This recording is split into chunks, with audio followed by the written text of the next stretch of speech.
beauteous majesty of Denmark? Where's the beauteous majesty of Denmark? Where's the beauteous majesty of Denmark? I will not speak with her. She is importunate, indeed distract. Her mood will needs be pitied. What would she have? She speaks much of her father, says she hears there's tricks in the world, and hems and beats her heart, spurns enviously at straws, speaks things in doubt that carry but half sense.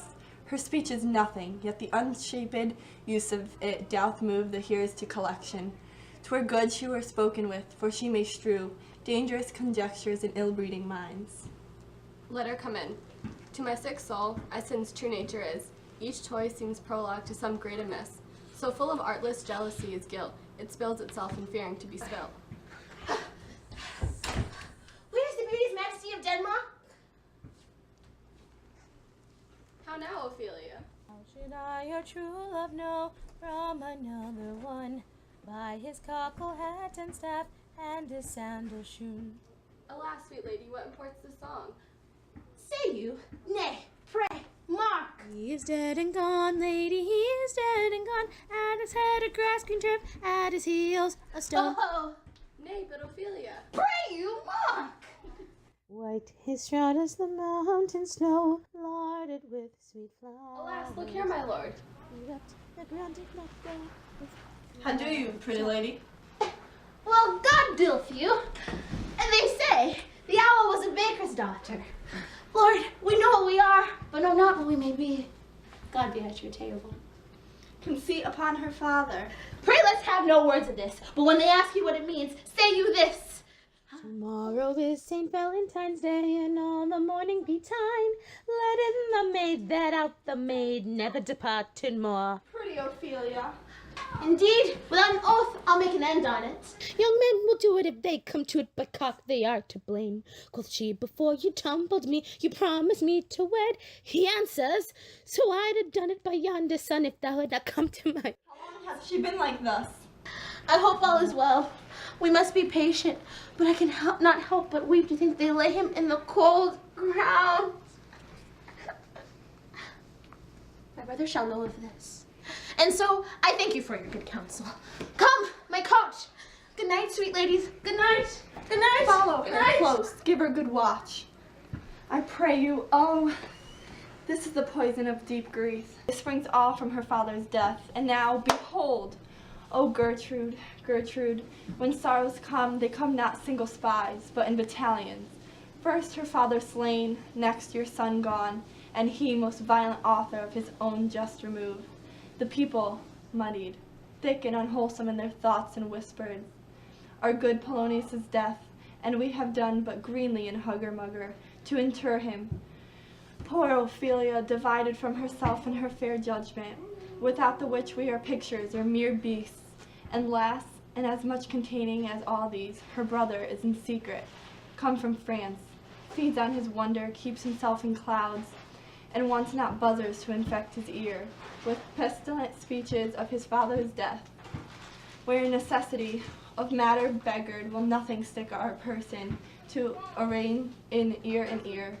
Oh, my dear Gertrude, this too is a murdering piece, in many places gives me superfluous death. Alack, what noise is this? How cheerfully on the false trail they cry. Oh, this encounter, you false Danish dogs. The doors are broke! Where is this king? Sir, stand you without. let's come Pray in. or give me We leave. will, we I will. thank you. Keep the door. O thou vile king, give me my father. Calmly, good Laertes.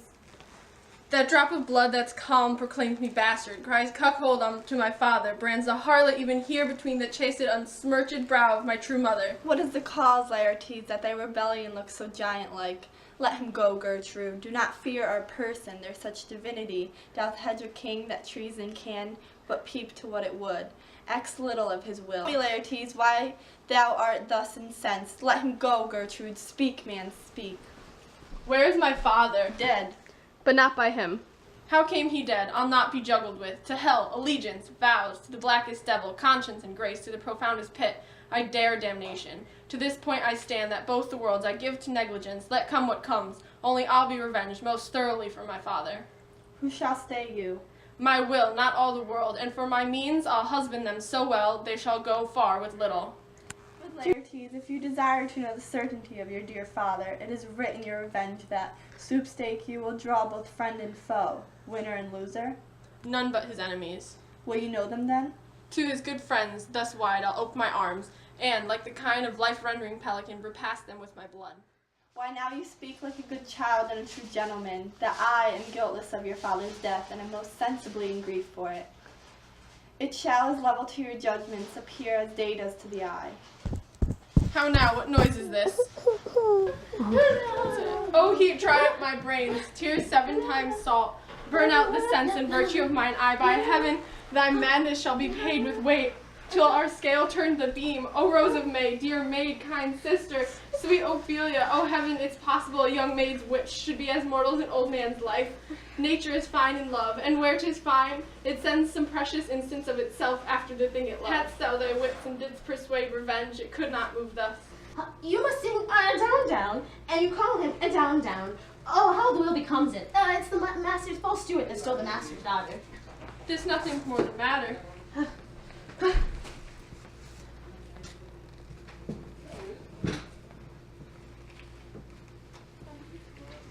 There's rosemary. That's for remembrance. Pray you, Lord, remember. And here's pansies. It's for thoughts.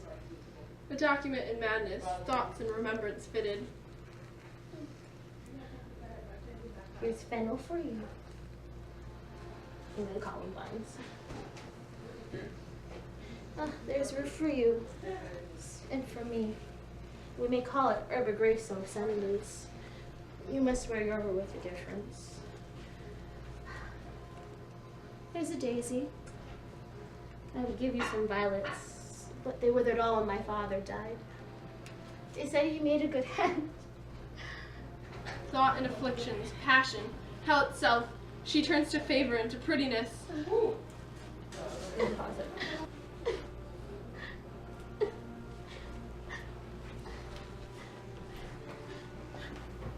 And will he not come again? And will he not come again? No, no, he is dead. Go to thy deathbed. God have mercy on his soul. And of all Christian souls, I pray God be with you.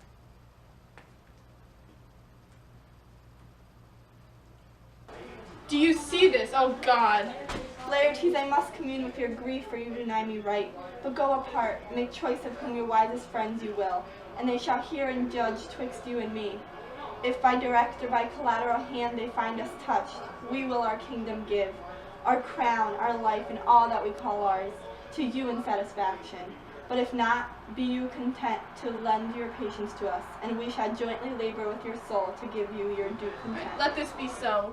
His means of death, his obscure funeral, no trophy sword nor hatchment over his bones, no noble rite nor formal ostentation, cry to be heard, as 'twere from heaven to earth, that I must call into question. So you shall, and where the offense is, let the great axe fall. I pray you, go with me. One woe doth tread upon another's heel, so fast they follow. Your sister's drowned, Laertes. There is a willow grows askant in the brook, that shows his hoar leaves in the glassy stream. There with fantastic garlands did she make, of crowflowers, nettles, daisies, and long purples, that liberal shepherds give a grosser name, but our cold maids do dead man fingers call them.